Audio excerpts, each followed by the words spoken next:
Alors bonjour à tous et bienvenue dans cette vidéo de correction des exercices sur les espèces chimiques naturelles et synthétiques. Donc bien évidemment, comme chaque vidéo, vous pouvez mettre la vidéo en pause à n'importe quel moment pour essayer de faire l'exercice chez vous. Je rappelle également qu'avant de donner la correction des exercices, je rappelle l'énoncé de celui-ci.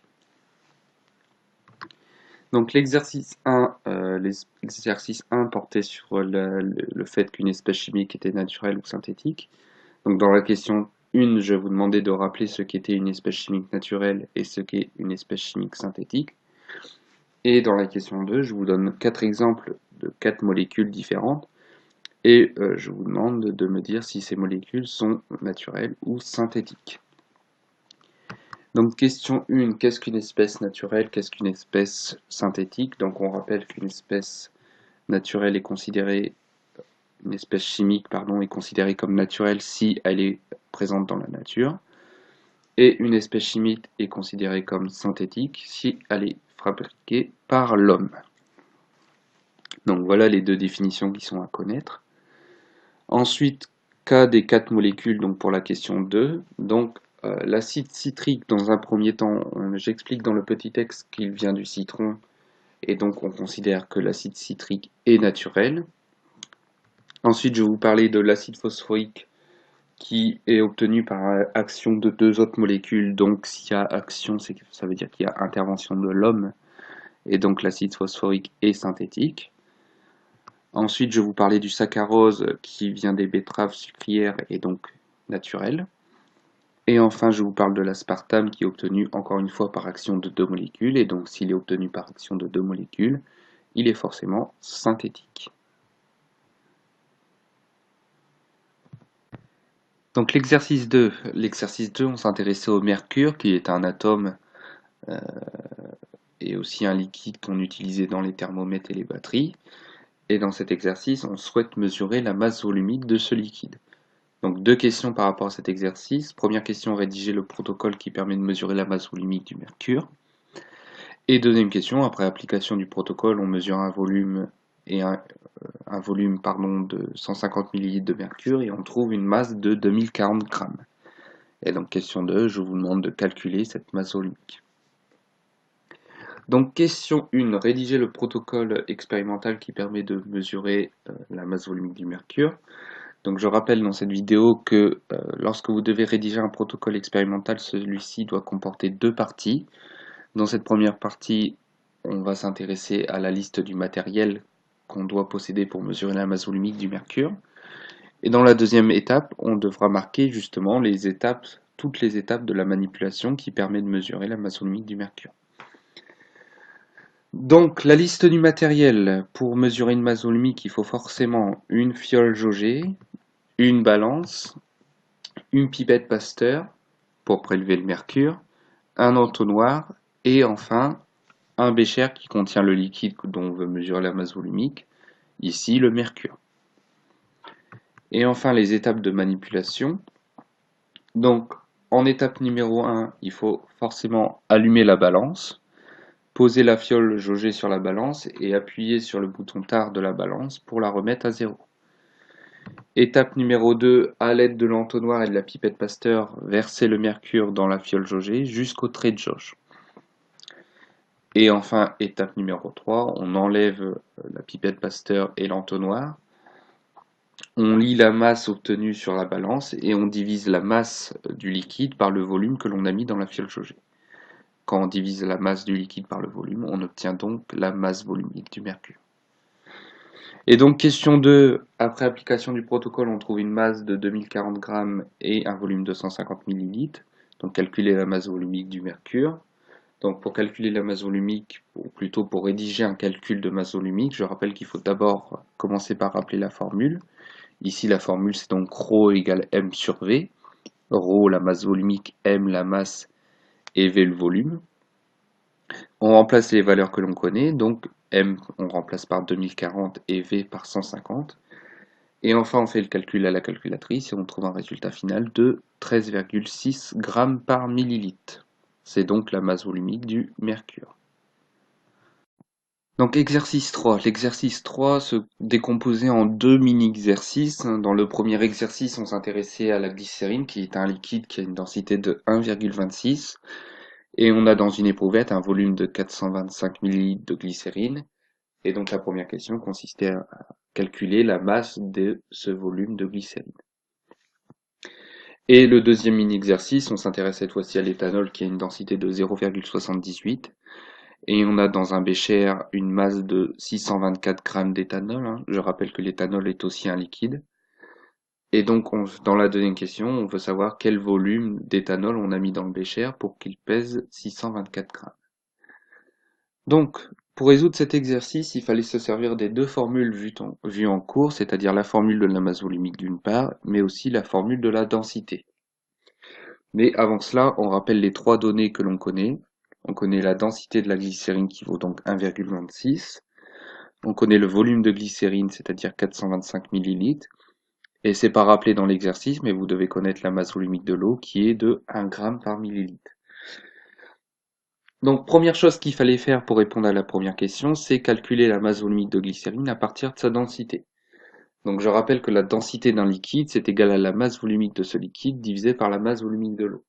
Ici, on s'intéresse à la glycérine, donc on sait que la densité de la glycérine, c'est égal à la masse volumique de la glycérine divisé par la masse volumique de l'eau. Nous, ce qu'on veut, c'est la masse volumique de la glycérine, donc on modifie la formule. On obtient donc masse volumique de glycérine égale densité de glycérine fois la masse volumique de l'eau. On remplace les données que l'on connaît, donc densité glycérine par 1,26 et masse volumique de l'eau par 1, et on trouve une masse volumique de glycérine qui vaut 1,26 g par millilitre. Donc on a la masse volumique de glycérine, on a le volume de glycérine, on peut calculer la masse qui nous intéresse à partir de la formule masse volumique égale masse divisée par volume. Donc ici on a la masse volumique de glycérine qui vaut masse de glycérine divisée par volume de glycérine. Nous, ce qui nous intéresse, c'est la masse de glycérine. Donc encore une fois, on modifie la formule. On a donc masse de glycérine égale masse volumique de glycérine fois volume de glycérine.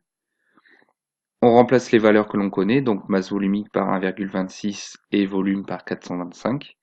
On tape le calcul à la calculatrice et on trouve un résultat final de 535,5 grammes. Donc on sait que les 425 ml de glycérine pèsent 535,5 grammes. Donc je fais juste une toute petite parenthèse. Si vous avez du mal avec les transformations de formules que j'ai faites ici, je vous invite à regarder ma vidéo sur les transformations de formules mathématiques.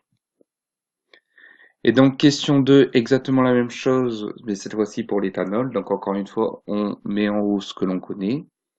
On sait que la densité de l'éthanol c'est 0,78. On sait que la masse de l'éthanol c'est 624 grammes, pardon. Et encore une fois, on rappelle la masse volumique de l'eau, 1 gramme par millilitre. Donc la première chose qu'il faut faire, exactement comme la glycérine, c'est calculer la masse volumique de l'éthanol à partir de sa densité. Donc on rappelle la formule.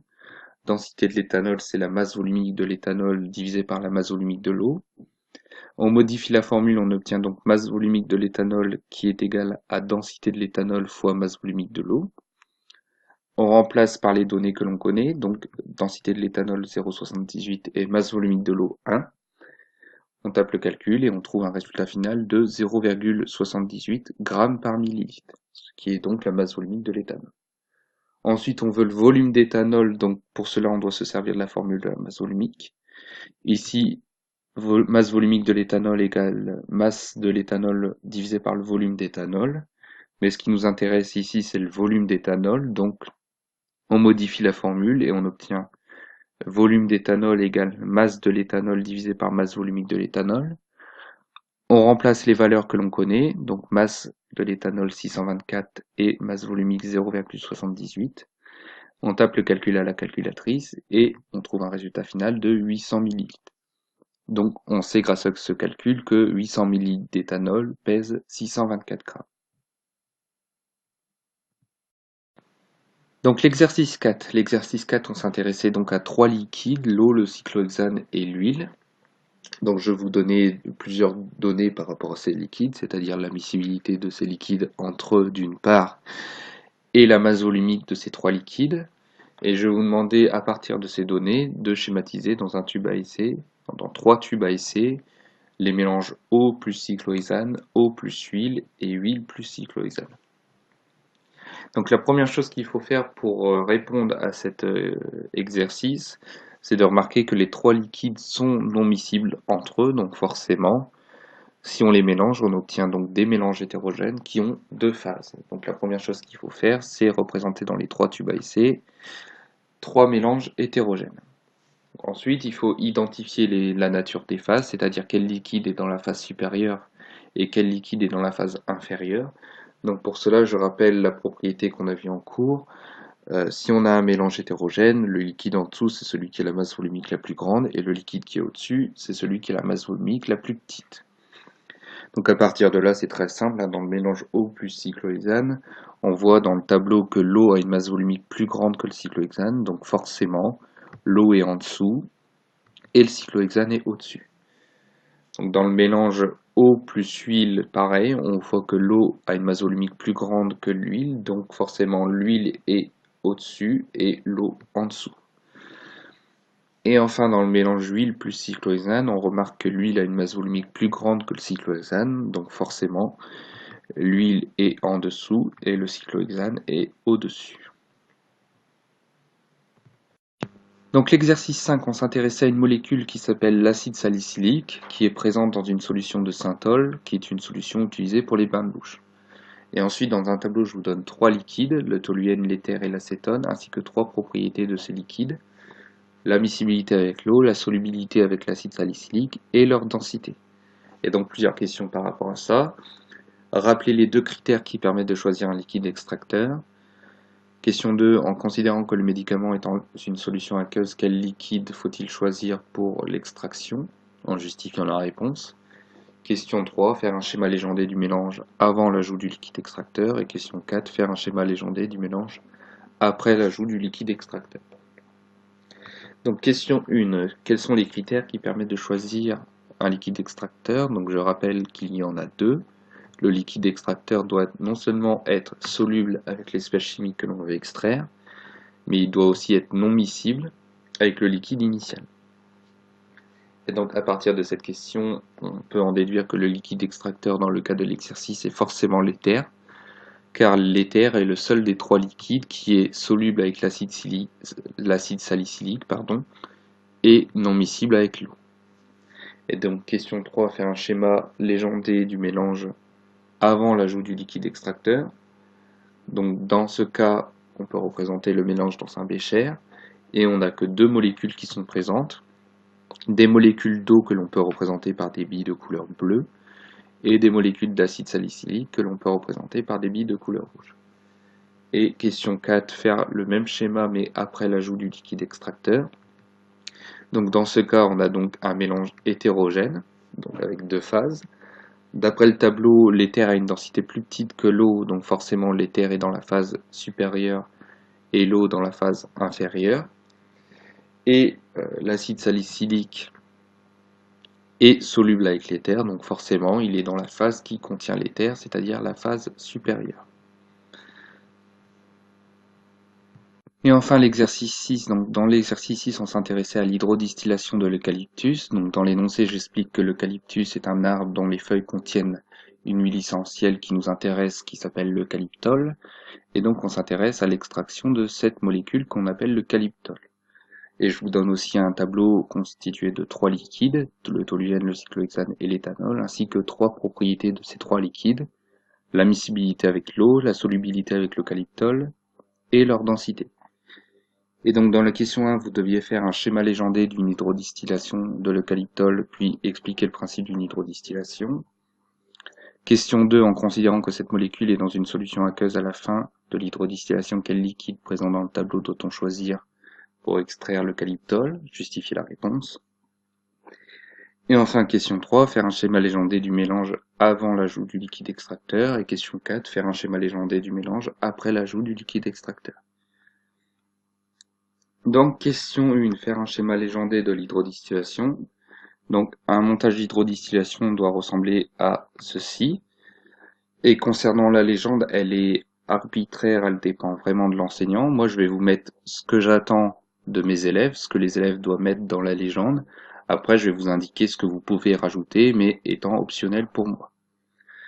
Donc, un montage d'hydrodistillation est constitué d'un chauffe-ballon et d'un ballon qui contient de l'eau et l'espèce chimique que l'on veut extraire, c'est-à-dire ici le calyptol. Il y a aussi un tube coudé qui est relié à ce qu'on appelle un réfrigérant à eau. Donc avec le réfrigérant à eau, on a donc une entrée d'eau et une sortie d'eau. Et au bout du réfrigérant à eau, on a un Erlenmeyer qui contient le liquide qui nous intéresse, que l'on appelle le distillat. Et si vous voulez, vous pouvez très bien rajouter donc le thermomètre, le support élévateur et la potence, mais pour moi c'est optionnel. Le plus important c'est les 9 qui sont encadrés, les 9 mots qui sont encadrés. Et expliquer le principe d'une hydrodistillation. Donc une hydrodistillation fonctionne toujours de la manière suivante. On chauffe dans un ballon un mélange qui contient l'eau et l'espèce chimique que l'on veut extraire, ici le calyptol. Donc avec le chauffage, les vapeurs d'eau entraînent l'espèce chimique que l'on veut extraire sous forme de vapeur. Et une fois que ces vapeurs passent dans le réfrigérant à eau, ils se liquéfient et tombent dans l'Erlenmeyer. Et le liquide que l'on obtient à la fin s'appelle un distillat. Donc voilà le principe d'une hydrodistillation qui est à connaître. Et donc question 2, quel liquide extracteur faut-il choisir? Donc il faut forcément choisir le cyclohexane parmi les 3 liquides, car parmi les 3 liquides, c'est le seul qui est soluble avec le calyptol et non miscible avec l'eau. Et donc question 3 et 4, faire un schéma légendé des mélanges avant ajout du liquide et après ajout du liquide extracteur. Donc avant l'ajout, on a donc un mélange dans un bécher qui contient de l'eau représentée par des billes bleues et de l'eucalyptol représenté par des billes rouges. Et après ajout du cyclohexane, on a donc un mélange hétérogène. Le cyclohexane, d'après le tableau, a une densité plus petite que l'eau, donc forcément le cyclohexane est au-dessus de l'eau. Et le calyptol est soluble avec le cyclohexane, donc forcément le calyptol se situe dans la phase qui contient le cyclohexane, c'est-à-dire la phase supérieure. Donc voilà, je vous remercie de m'avoir écouté pour la correction de ces 6 exercices sur les espèces chimiques naturelles et synthétiques. Si vous avez des questions, n'hésitez pas à les poser en commentaire. Et je vous remercie de m'avoir écouté.